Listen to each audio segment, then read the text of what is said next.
పనిదాన్ని నేను కాదు, పనికత్తెని కాకపోయినా నువ్వు నన్ను ఆదరించినావు, నీ దాసరాన్నకు నా యందు ప్రేమ కలిగి మాట్లాడుతీవి.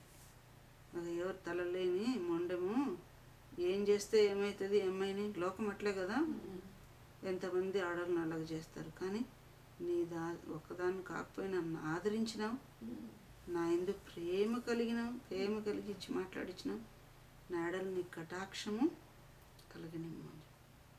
ఇవన్నీ ఆయన స్తుతించడానికి ఇది కూడా వాడుకోవచ్చు. ఆదివారం నీ పనికత్తల్లో ఒకదాన్ని కాకపోయినా, ఇశ్రాయేలు కాదు మనం, యూదులం కాము, నిర్దేవులమని రాయబడింది, సున్నతి లేని వాళ్ళమంట, కుక్కలతో సమానం అని రాయబడింది అన్యులంటే. అట్లా మేము ఏమీ లేకపోయినా ప్రభు అన్యజనం కుక్కలతో సమానం, మమ్మల్ని ఇంత ఆదరించిన, ఇంత ప్రేమించిన, రక్షణ ఇచ్చిన, ఇశ్రాయేలు పోగొట్టుకున్న భాగ్యం మాకిచ్చి కడవరి వారిని మొదటి వారుగా చేసినావు ప్రభు అని ప్రేమ కలిగి మాట్లాడుతీవి అని ఒక మాట అనింది. ఏమని? నా ఎడల నీకు కటాక్షము కలగనిమ్ము అనింది. అయ్యా నీ కటాక్షం నాకు కావాలి. షార్ట్ ప్రేయర్, నీ కటాక్షం నాకు కలగాలంటే 14 వచనంలో ఏమన్నాడు బోయజ్? చిన్న షార్ట్ ప్రేయర్కి భోజనం కాలం భోజనం చేయి. ముందేమో నీళ్ళే చెప్పినాడు, కటాక్షం అడిగినప్పుడు భోజనం ఇచ్చినాడు, చిరక ఇచ్చినాడు, ముక్క ఇచ్చినాడు, తర్వాత ఇంకేంటి పేలాలు ఇచ్చినాడు, 5 తృప్తి ఇచ్చినాడు, 6 మిగులు ఇచ్చినాడు, తర్వాత పనుల మధ్య ఏరుకోవచ్చు అని పర్మిషన్ ఇచ్చినాడు. అవమానం ఉండకూడదని, నిజంగా దేవుని పని చేసిన వాళ్ళకి మనము అవమానం ఉండదు. ఆయన అన్నాడు ఇక్కడే పని చేయండి, అది ఆయన ఆజ్ఞ. వేరే పొలంలోకి పోవద్దు అన్నాడు, అది ఆయన ఆజ్ఞ కదా. ఇక్కడే నిలకడగా ఉండమన్నాడు, దీన్ని విడిచిపోవద్దు అన్నాడు. చేను కోయివారిని వెంబడించు అన్నాడు. ఇంత ఆయన ఆజ్ఞ ప్రకారం నడిస్తే కూడా మనకు అవమానం కలగనేరదంట. 119 కీర్తన అవమానం దగ్గర రాసుకోవచ్చు. 119 4 వచనం ఉంటుంది, 119:4 ఉంటుంది.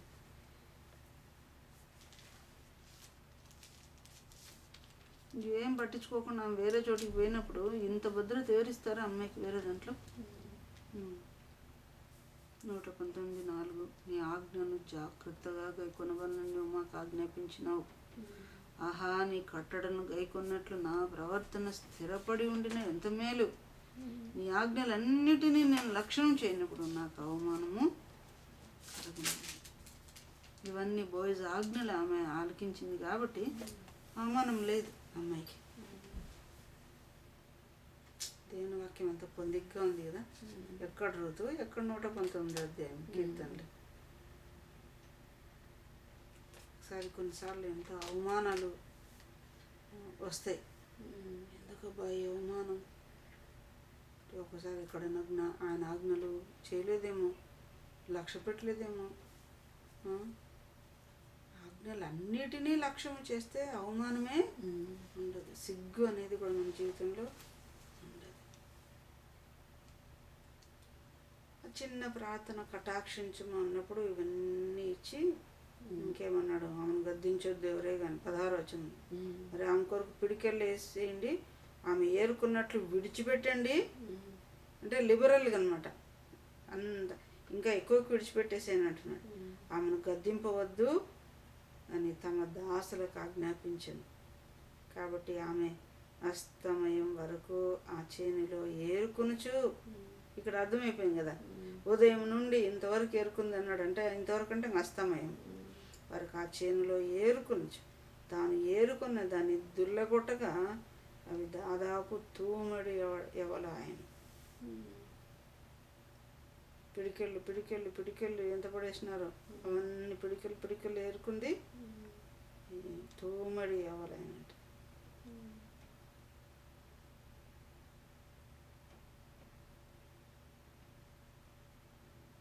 ఆమె కన్నా పిడికెళ్ళు పడేసినారు కదా దేవుడు. మన ఆకాశ వాక్యంలో చెప్పినాడు,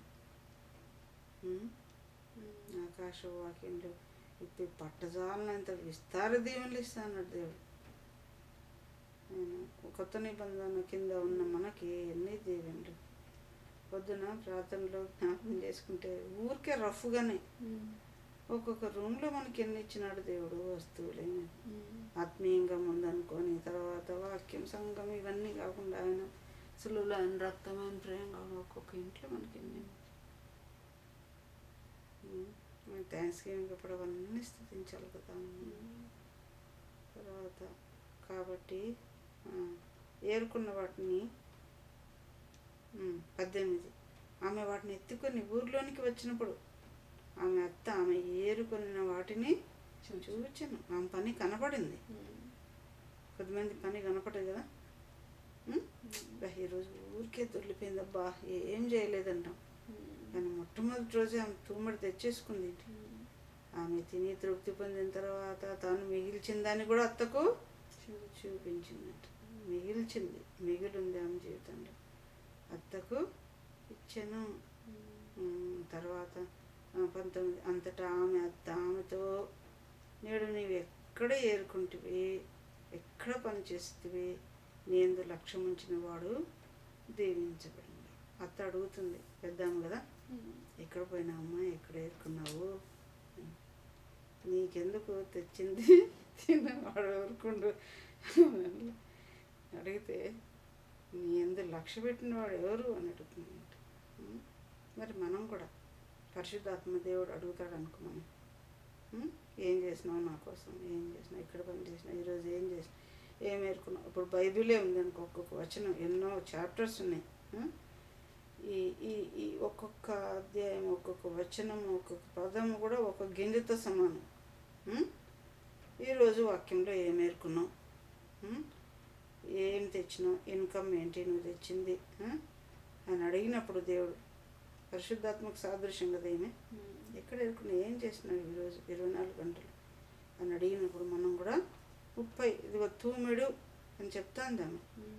మనం కూడా మనం చేస్తున్న పని, మనం ఏరుకున్న వాక్యం అది ఏమైనా మనలో మిగిలిందా, మనలో ఉందా, కనబడతా ఉందా, అది నీ యందు లక్ష్యం ఉంచిన వాడు దీవించబడును గాక. మనం లక్ష్యం ఉంచిన వాడు దీవించబడువాడు. ఎవరు ఈయన లక్ష్యం ఉంచినాడు? బోయజ్ని అప్పుడు తెలియదు బోయజ్ అని, ఆమెకు తెలియదు. నీ మీద కనకరం చెప్పిన వాళ్ళు ఎవరో వాళ్ళు దీవించబడతారు అని. ఇక్కడ ఇంకొక మాట ఉంది, మన పనిని చూసి దేవుడు కూడా దీవిస్తాడు. 1 తిమోతి పత్రిక 5వ అధ్యాయము 3 నుంచి 8 వరకు చదువుకుంటే, 1 తిమోతి పత్రిక